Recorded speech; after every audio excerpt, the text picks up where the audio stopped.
Dear students, आज हम लोग पेपर चेक करेंगे जो कि 17 फरवरी को इवनिंग टाइम हुआ था।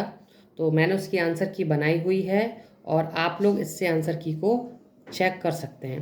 दोस्तों, जो पहला क्वेश्चन है उसका नाम है, उन गीतों के नाम बताइए जो राधा और कृष्ण के दिव्य प्रेम का गुणगान करते हैं और विशेष रूप से ब्रज में लोकप्रिय हैं। तो यहाँ पर गीत पूछे गए हैं, इसलिए इसका आंसर रसिया होगा। नेक्स्ट क्वेश्चन देखेंगे दोस्तों। वस्त्र मंत्रालय ने निम्नलिखित में से किसका उत्पादन करने वाले किसानों की सुविधा के लिए पाट मित्रों एप्लीकेशन लॉन्च की है। पाट मित्रों एक एप्लीकेशन का नाम है जो कि जूट पटसन से संबंध है। दोस्तों, नेक्स्ट क्वेश्चन देखेंगे हम लोग।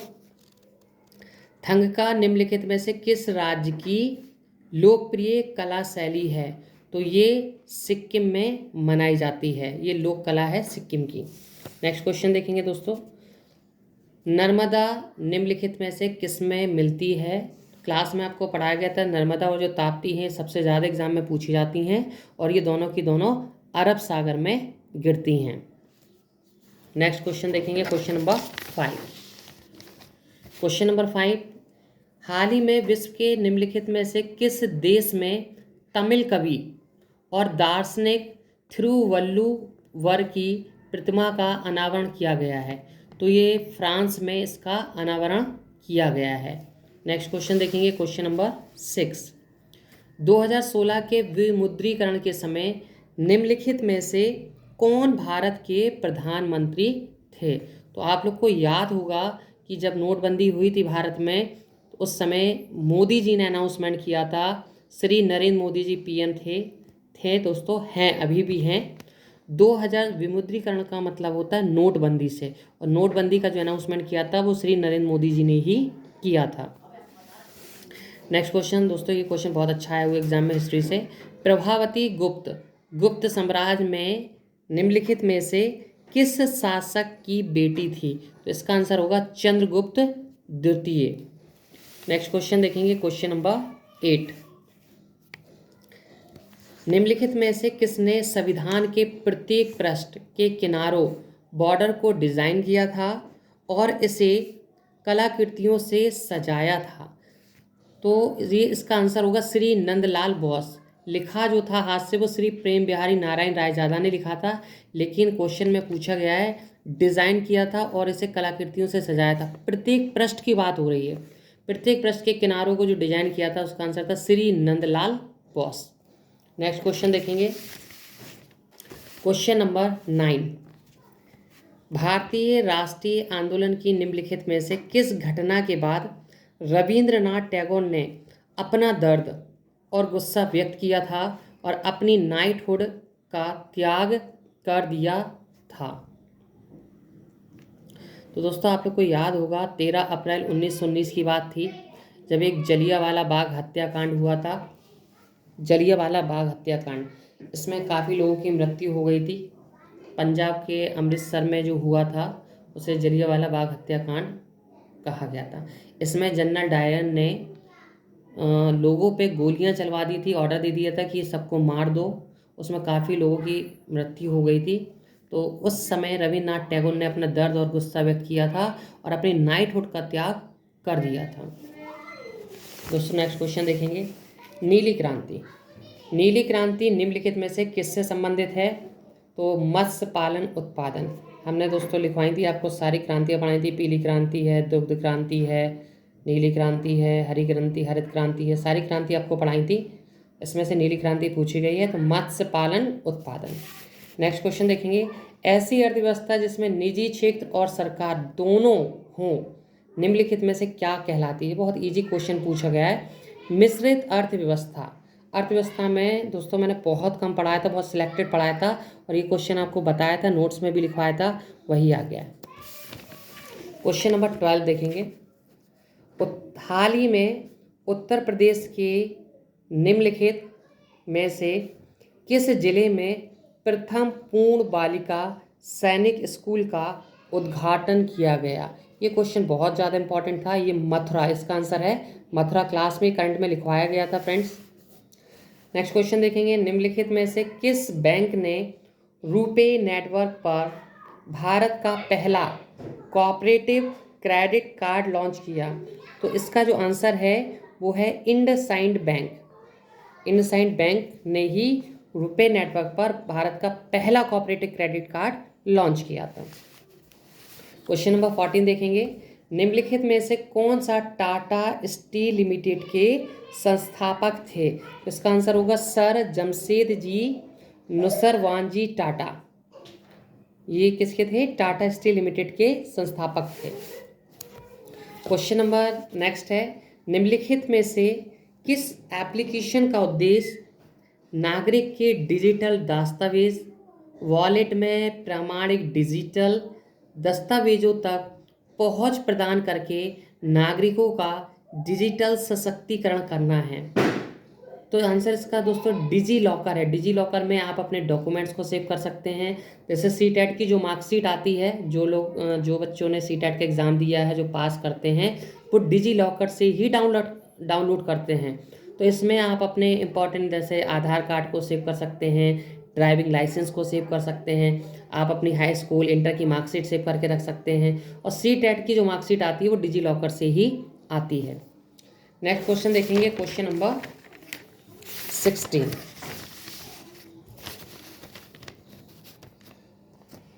वर्तमान में इलाहाबाद उच्च न्यायालय में न्यायाधीशों की स्वीकृत संख्या कितनी है? जो इलाहाबाद हाईकोर्ट है उसमें न्यायाधीश कितने हैं? 160 न्यायाधीशों की संख्या है।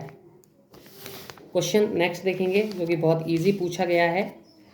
भारत की स्वतंत्रता के बाद उत्तर प्रदेश राज्य के पहले मुख्यमंत्री निम्नलिखित में से कौन से थे?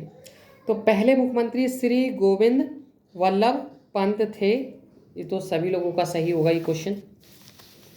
नेक्स्ट क्वेश्चन देखेंगे, याया त्सो भारत के निम्नलिखित में से किस राज्य केंद्र शासित प्रदेश में पहला जैव विविधता विरासत स्थल है? दोस्तों ये लद्दाख में है। त्सोकर झील का नाम भी सुना होगा आप लोगों ने, त्सोकर झील। तो उसी से क्वेश्चन भी आया हुआ। याया त्सो भारत के किस केंद्र शासित प्रदेश में है? तो लद्दाख में है। नेक्स्ट क्वेश्चन देखेंगे, क्वेश्चन नंबर 19। 17 फरवरी को एग्ज़ाम हुआ था, मॉर्निंग की शिफ्ट में भी ये क्वेश्चन था, बस थोड़ा सा इसमें डिफरेंट पूछा गया। बट उत्तर प्रदेश राज्य संहिता 2006 से मॉर्निंग में भी था और इवनिंग टाइम में भी क्वेश्चन पूछा गया है। उत्तर प्रदेश राज्य संहिता 2006 के अनुसार राज्य सरकार प्रत्येक जिले में कितने कलेक्टर, इसमें सहायक या अतिरिक्त कलेक्टर शामिल नहीं है, नियुक्ति करेगी? तो हर जिले में एक कलेक्टर का पद होता है, इसलिए इसका आंसर होगा 1। क्वेश्चन नंबर हम लोग 20 देखेंगे। क्वेश्चन नंबर 20, उत्तर प्रदेश राज्य की सीमा निम्नलिखित में से किस राज्य की सीमा को नहीं छूती है? दोस्तों उत्तर प्रदेश जो राज्य उसके पास हरियाणा भी लगा हुआ है, उत्तराखंड तो चूंकि यूपी से ही अलग हुआ था, बिहार से भी लगता है, लेकिन तेलंगाना नहीं, तेलंगाना तो आंध्र प्रदेश से अलग हुआ था और ये आंध्र प्रदेश के पास पड़ता है। तो उत्तर प्रदेश किस राज्य की सीमा को स्पर्श नहीं करता? आंसर होगा आपका तेलंगाना। क्वेश्चन नंबर देखेंगे 21।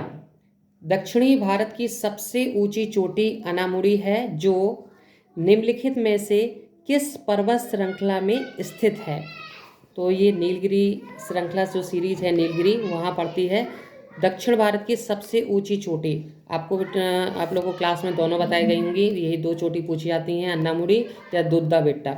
अगर दक्षिण भारत की दूसरे नंबर की पूछती तो आंसर दुद्धा बेट्टा आता, लेकिन चूंकि यहाँ भारत की सबसे ऊंची चोटी पूछी है अन्नामुड़ी, ये कहाँ पड़ती है? ये नीलगिरी पर्वत श्रृंखला में है। नेक्स्ट क्वेश्चन देखेंगे, क्वेश्चन नंबर 22। निम्नलिखित में से कौन सी एक व्यापक और दूरदर्शी पहल है जिसका उद्देश्य उत्तर प्रदेश राज्य में महिलाओं को सुरक्षा, सलामती और आत्मनिर्भरता के लिए सशक्त बनाना है? मिशन शक्ति, ये बहुत ज़्यादा उत्तर प्रदेश की एक ऐसी योजना जो बहुत ज़्यादा चर्चित थी। इस योजना के तहत कई महिलाओं को टैक्सी भी प्रोवाइड कराई गई थी, जिससे कि महिलाएं आत्मनिर्भर बन सकें। किसी पे डिपेंड ना रहें। नेक्स्ट क्वेश्चन देखेंगे 23।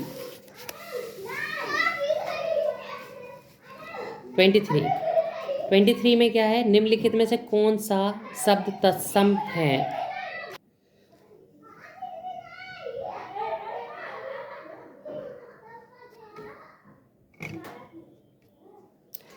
दोस्तों यहाँ से हम लोग पढ़ेंगे हिंदी के क्वेश्चन देखेंगे। निम्नलिखित में से कौन सा शब्द तत्सम है? तो दोस्तों जब मैंने आपको तत्सम पढ़ाया था, मैंने आपको ट्रिक बताई थी, जिसमें भी संयुक्त व्यंजन आ जाते हैं, संयुक्त वर्ण, छत्र ज्ञान या फिर आदत सा आ जाए, तो आपको याद होगा ये वाला जो सा आता आदत सा, ये आपका शुष्क, ये तत्सम शब्द है, बाकी सब तद्भव है। निम्नलिखित में से चांदनी शब्द के पर्यायवाची किस विकल्प में है?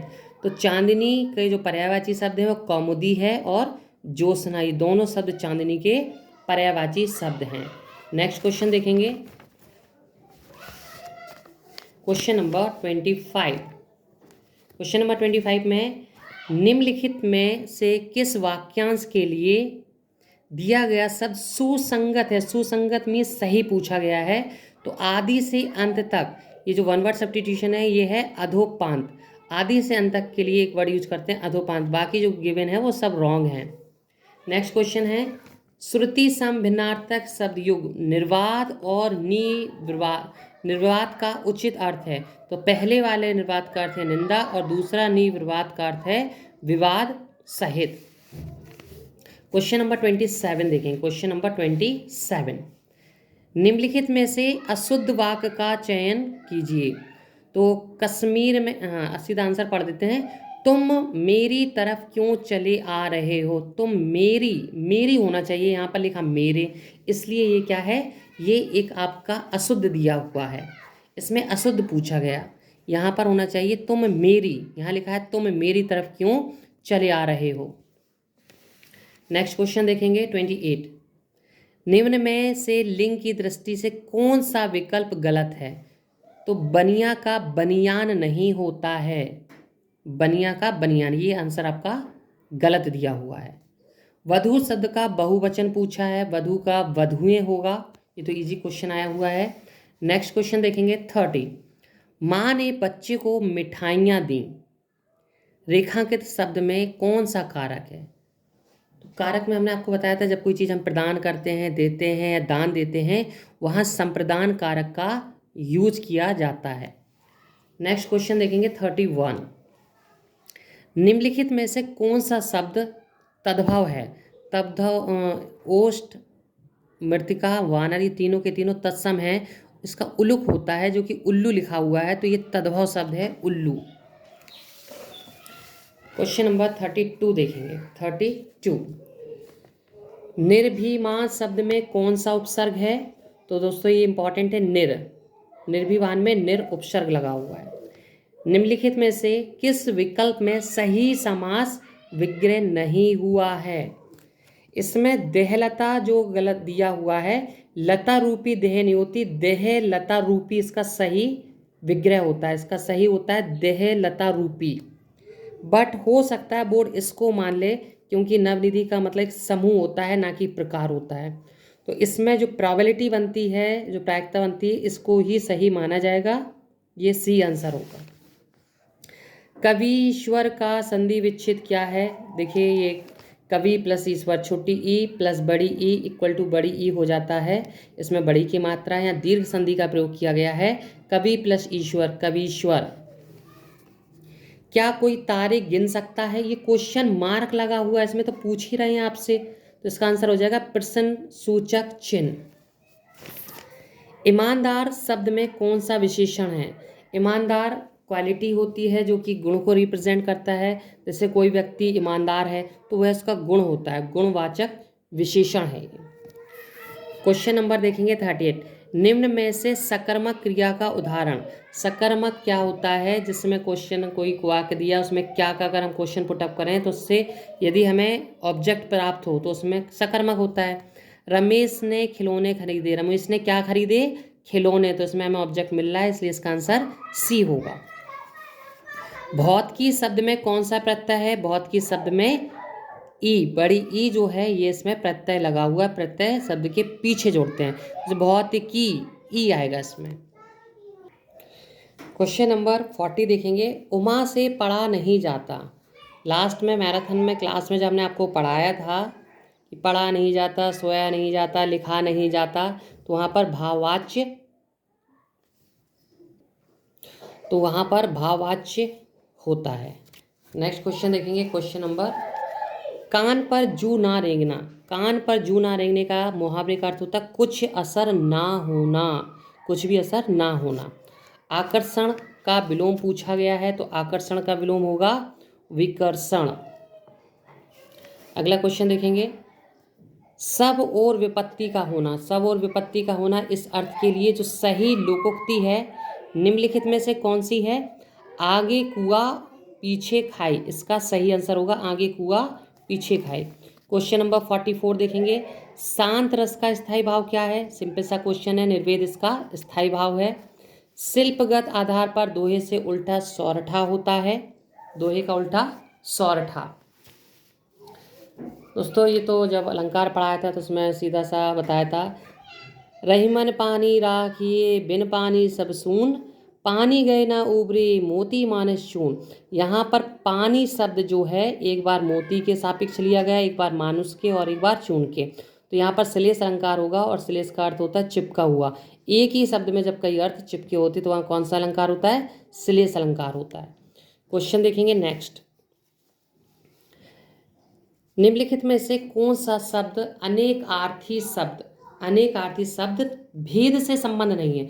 मतलब भेद, रहस्य भेद होता है, भिन्नता होता है, प्रकार होता है, बट मूल्य नहीं होता है, मूल इसका अर्थ नहीं होता है। गाय मीठा दूध देती है, देती है ये तो प्रेजेंट सेंटेंस है, प्रेजेंट टेंस है, समान वर्तमान काल का, इसका आंसर जो होगा वो समान वर्तमान काल होगा। दोस्तों अब एक पैराग्राफ आया हुआ है, जो पैराग्राफ नहीं पढ़ेंगे क्योंकि इसमें बहुत टाइम लगेगा, डायरेक्टली इसके आंसर देखेंगे हम लोग। समस्त का पर्यायवाची शब्द क्या है? तो दिए गए पैराग्राफ में इसका जो आंसर होगा वो संपूर्ण होगा। महात्मा गांधी का समस्त जीवन दर्शन श्रम सापेक्ष था, आशय स्पष्ट कीजिए। तो इसका आंसर महात्मा गांधी विचार की अपेक्षा श्रम को महत्व देते थे, इसका आंसर ये होगा अकॉर्डिंग टू पैराग्राफ। गद्यांश का उचित शीर्षक दीजिए। तो इस गद्यांश में जो उचित शीर्षक है वो महात्मा गांधी के श्रम संबंधी विचार है, और दोस्तों बोर्ड इसको भी आंसर मान सकता है ए को, लेकिन ज़्यादा सूटेबल जो लग रहा है वो बी लग रहा है, महात्मा गांधी के श्रम संबंधी विचार इस पैराग्राफ में दिए गए हैं। क्वेश्चन नंबर 52 देखेंगे, गांधी जी पापी किसे मानते थे? इस पैराग्राफ के अनुसार श्रम ना करने वाले को गांधी जी ने पापी माना है। गद्यांश के आधार पर चोर की परिभाषा क्या है? तो बिना श्रम भोजन करना, यहाँ पैराग्राफ में लिखा हुआ है जो बिना श्रम के भोजन करता है उसको चोर कहा गया है पैराग्राफ में। नीरजा कृति निम्नलिखित में से किसकी है? ये महादेवी वर्मा की, हमने बहुत सिलेक्टेड राइटर लिखाए थे और उसी में पूछा गया है। हिंदी भाषा किस भाषा से उत्पन्न हुई है? अपभ्रंश से, ये मैराथन में पढ़ाया था कि संस्कृत कोई टिक ना करे, अपभ्रंश इसका आंसर है। वह बिल्कुल थक गया है, इस वाक्य में कौन सा क्रिया विशेषण है? तो थक गया है ये परिमाण की बात कर रहे हैं, तो परिमाणवाचक क्रिया विशेषण है। क्वेश्चन नंबर देखेंगे 57, निम्नलिखित में से मृदु शब्द का पर्यायवाची शब्द कौन सा नहीं है? उनने पूछा नहीं है, तो मुलायम तो होता है, मसृण होता है, कोमल होता है, कूल नहीं होता है, कूल का मतलब तो किनारे से होता है। श्रुति श्रम भिन्नार्थक शब्द युग्म दिन दीन का सही अर्थ निम्नलिखित में से कौन सा है? जब मैराथन क्लास पढ़ाई थी तो दिन और दीन हमने एक्सप्लेन किया था। दिन का मतलब दिवस होता है और दीन गरीब को कहा जाता है। आंखों के सामने वाक्यांश के लिए निम्नलिखित में से सही शब्द क्या होगा? तो आंखों के सामने जो होता है उसको हम लोग प्रत्यक्ष कहते हैं, जो हमारे आंखों के सामने हो उसको प्रत्यक्ष कहते हैं। और मॉर्निंग वाली शिफ्ट में एग्जाम में आया था, इसका अपोजिट पूछा था, तो उसका अपोजिट यहाँ परोक्ष दिया हुआ था। मॉर्निंग में वो आया था, इवनिंग में ये पूछा गया है। पंचवटी निम्नलिखित में से किसकी रचना है? तो पंचवटी जो है वो मैथिली शरण गुप्त की रचना है। नेक्स्ट क्वेश्चन है 135, निम्नलिखित में से कौन सा भारत का सर्वोच्च नागरिक पुरस्कार है? हमारे भारत में जो सबसे सर्वोच्च माना जाता है वो भारत रत्न माना जाता है। नेक्स्ट क्वेश्चन देखेंगे, निम्नलिखित में से किस दिन को भारत में संविधान दिवस के रूप में मनाया जाता है? तो ये तो आपको याद भी कराया गया था कि 26 नवंबर को संविधान दिवस मनाया जाता है। नेक्स्ट क्वेश्चन है, निम्नलिखित में से किसमें लैक्टिक एसिड होता है? तो दूध या दही में लैक्टिक एसिड पाया जाता है, तो इसका आंसर जो है वो दही होगा यहाँ पर। गोदान, ये आपको लिखवाया था, गोदान, गबन, निर्मला, सेवा सदन, ये सब मुंशी प्रेमचंद्र की हैं। तो गोदान निम्नलिखित में से किस प्रसिद्ध लेखक द्वारा लिखा गया उपन्यास है? मुंशी प्रेमचंद्र। क्वेश्चन नंबर 139 देखेंगे, 10 की जनगणना कराने की जिम्मेदारी निम्नलिखित में से किस मंत्रालय पर है? तो 10 की जो जनगणना होती है, ये जो रिस्पॉन्सिबिलिटी होती है वो गृह मंत्रालय की होती है। जो जनगणना होती है हर 10 साल में, वो कौन कराता है? गृह मंत्रालय की जिम्मेदारी होती है।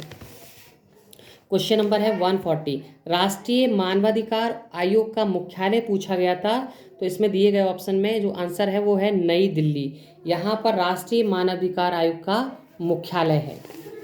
साइबर क्राइम की शिकायत दर्ज कराने के लिए हेल्पलाइन नंबर यह है 1930। 1930 ये क्या है? साइबर क्राइम अगर होता है तो आप इस पर ऑनलाइन कंप्लेन करा सकते हैं 1930 पर। गुड़ी पड़वा निम्नलिखित में से किस राज्य का वसंत समय का त्यौहार है? तो ये दोस्तों महाराष्ट्र में मनाया जाता है त्यौहार। इसके बाद हम लोग देखेंगे नेक्स्ट क्वेश्चन, आर्यभट्ट प्रेक्षण विज्ञान अनुसंधान संस्थान उत्तराखंड राज्य के निम्नलिखित में से किस जिले में स्थित है? तो ये आपका जो आंसर है वो है आपका नैनीताल में स्थित है। इजी क्वेश्चन आ गया, G20 का पूर्ण रूप क्या है? Group of 20। हालांकि अब इसमें 20 देश शामिल नहीं है, बट ये अकॉर्डिंग टू ओल्ड बुक क्या आया हुआ है, तो यहाँ पर ग्रुप ऑफ 20 ही आंसर होगा इसका। नेक्स्ट क्वेश्चन देखेंगे, क्वेश्चन नंबर 145, भारत का सबसे बड़ा अंतर विभागीय अभिसरण कार्यक्रम ऑपरेशन कायाकल्प निम्नलिखित में से किस राज्य सरकार द्वारा शुरू किया गया था? उत्तर प्रदेश का एग्जाम और यूपी ना पूछे ऐसा हो ही नहीं सकता, तो इसका आंसर आएगा Uttar Pradesh. Question number 146, Uttar Pradesh police की टैगलाइन क्या है? दोस्तों एग्जाम से जस्ट एक दिन पहले हमने आपको नोट्स में भी लिखवाया था, ये क्वेश्चन कंफर्म आना है, सुरक्षा आपकी संकल्प हमारा, ये टैगलाइन है, ये जरूर आना था, हमने आपको दिया भी था नोट्स में, एक दिन पहले लिख के दिया था कि ये आएगा क्वेश्चन और आ गया है। नेक्स्ट क्वेश्चन देखें, इजी क्वेश्चन है ये तो काफ़ी, भारत का निम्नलिखित में से कौन सा पड़ोसी देश भारत के साथ भूमि सीमा साझा नहीं करता है? तो इसका आंसर होगा मालदीव, क्योंकि ये तो दोस्तों हमारे पड़ोसी देश हैं, भूटान है, म्यांमार है, नेपाल, ये तो हमारे पड़ोसी देश हैं। मालदीव भी पड़ोसी देश है, बट ये भूमि साझा नहीं करता है, थोड़ा दूर है, इसलिए पड़ोसी राज्यों में सिर्फ इनको रखा गया है। नेक्स्ट क्वेश्चन देखेंगे, टोक्यो, एक सिंपल क्वेश्चन पूछा गया है, टोक्यो एशिया की निम्नलिखित में से किस देश की राजधानी है? तो इसका आंसर होगा जापान। संयुक्त राज्य अमेरिका में स्थित ग्रांड कैनियन निम्नलिखित में से किस नदी द्वारा निर्मित किया गया था? तो इसका आंसर है कोलोराडो।